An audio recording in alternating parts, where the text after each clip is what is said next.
जिसका डर था वही हुआ। प्रथम अपने माँ बाप के दबाव में आकर राध्या से शादी कर तो लिया, लेकिन मुसीबत तब आई जब निहारिका और दादी पुलिस लेकर मित्तल परिवार में आ गई। जी हाँ दोस्तों, आप सभी के फेवरेट सीरियल मन अति सुंदर में आया एक नया ट्विस्ट, जब निहारिका के पिता नरेंद्र मेहता को पता चलता है कि ओमकार मित्तल ने अपने बेटे प्रथम की शादी राध्या से कर दी और मुझे धोखा दिया है, तो बहुत ज्यादा गुस्सा करते हैं और बोले, ओमकार मित्तल, तुमने मेरे साथ मेरी बेटी के साथ बहुत बड़ा धोखा किया है। मैं तुम्हें छोड़ूंगा नहीं। मैं तुम्हें तुम्हारी औकात दिखाऊंगा। तुमने मेरी बेटी के साथ ऐसा क्यों किया? तुमने मेरी बेटी की जिंदगी खराब कर दी। मेरी इज्जत, मेरी शान शौकत सब मिट्टी में मिला दिया। तभी निहारिका कहती है कि पापा, मेरी जिंदगी खराब करने में किसी और का नहीं, बल्कि इस मोटी 2 कौड़ी की काम करने वाली राध्या की है। इसी राध्या ने मुझसे मेरे प्रथम को छीन लिया। यही आई थी मित्तल भवन में इवेंट प्लानर बनकर और मुझसे मेरे प्रथम को छीन ली। तभी प्रथम की दादी भी गुस्सा करती है, लेकिन 7 फेरे पूरे कर प्रथम और राध्या पति पत्नी तो बन चुके थे, मगर प्रथम के चेहरे पर संतोष की जगह बेचैनी और गुस्सा साफ झलक रहा था। अचानक उसने सबके सामने खड़े होकर ऊंची आवाज में कहा, ये शादी मेरी मजबूरी थी। राध्या से शादी करने का मेरा दिल कभी नहीं था। मुझे जबरदस्ती इस रिश्ते में बांधा गया है। प्रथम की यह बात सुनते ही पूरा हॉल जैसे सन्नाटे में जम गया। निहारिका की आंखें अविश्वास से भर उठी। वह तड़प कर चीख उठी, नहीं, ये झूठ है। प्रथम सिर्फ मेरा है, वो मुझे छोड़ ही नहीं सकता। प्रथम कुछ और कह पाता, उससे पहले प्रथम लड़खड़ा कर गिरने लगा। तभी भीड़ को चीरते हुए राध्या दौड़ी और उसे संभाल लिया। सबकी नजरें उन दोनों पर टिक गईं। राध्या की आंखों से आंसू बह रहे थे, लेकिन उसकी आवाज दृढ़ थी, अगर तुम गिरते तो शायद मैं खुद को कभी माफ नहीं कर पाती।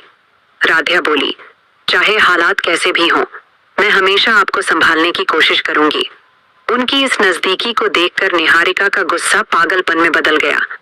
उसने तुरंत पुलिस बुलाकर राध्या पर आरोप लगाया, यही है जिसने मेरी जिंदगी बर्बाद की है, इसे गिरफ्तार करो। पुलिस इंस्पेक्टर राध्या की ओर बढ़ ही रहे थे कि तभी हवेली की सबसे बुजुर्ग और सख्त सदस्य दादी वहां पहुंच गईं। उनकी नजर जैसे ही राध्या पर पड़ी, उनका चेहरा गुस्से से लाल हो गया। उनकी आवाज पूरे हॉल में गूंज उठी, ये सब तमाशा क्या हो रहा है? ये लड़की यहाँ क्यों खड़ी है? किसकी हिम्मत हुई इसे हमारे घर की बहू बनाने की? पूरा हॉल खामोश हो गया। मेहमान आपस में फुसफुसाने लगे। दादी ने बिना रुके कहा, मैंने पहले ही कहा था, छोटे घर की लड़कियों को इस हवेली में मत लाना। आज देख लो, मेरी बात सच निकली। इस लड़की ने हमारी नाक कटवा दी। समाज हमारा मजाक बना रहा है, रिश्तेदार ताने मार रहे हैं। राध्या सिर झुकाए खड़ी थी, आंखों से आंसू लगातार बह रहे थे। ओमकार हाथ जोड़कर बोले, मां जी, प्लीज ऐसा मत कहिए। ये शादी किसी की मजबूरी नहीं थी, प्रथम का खुद का फैसला था। रजनी भी आंसू पोंछते हुए बोली, मां जी, राध्या दोषी नहीं है, ये सब प्रथम की इच्छा थी। लेकिन दादी ने किसी की एक न सुनी। उनका स्वर और भी कठोर हो गया, चुप रहो सब। प्रथम, तुझे शर्म आनी चाहिए। तूने हमारी परंपराओं की परवाह नहीं की और सबको धोखा दिया। और ये लड़की, उन्होंने उंगली उठाकर राध्या की ओर इशारा किया, ये कभी हमारी बहू नहीं बन सकती। अगर इसने इस घर की चौखट पार की तो इस घर का सर्वनाश निश्चित है। उनकी कड़क आवाज से पूरा हॉल जैसे कांप उठा। मेहमान हैरानी और असमंजस में खड़े थे। निहारिका की आंखों में पागलपन और जीत का अजीब मिश्रण था।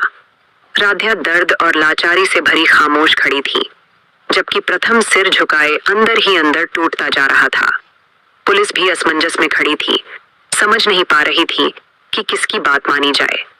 खैर, अगर आप लोगों को यह वीडियो थोड़ी भी अच्छी लगी हो तो इस वीडियो को एक लाइक करके चैनल को सब्सक्राइब कर लीजिए।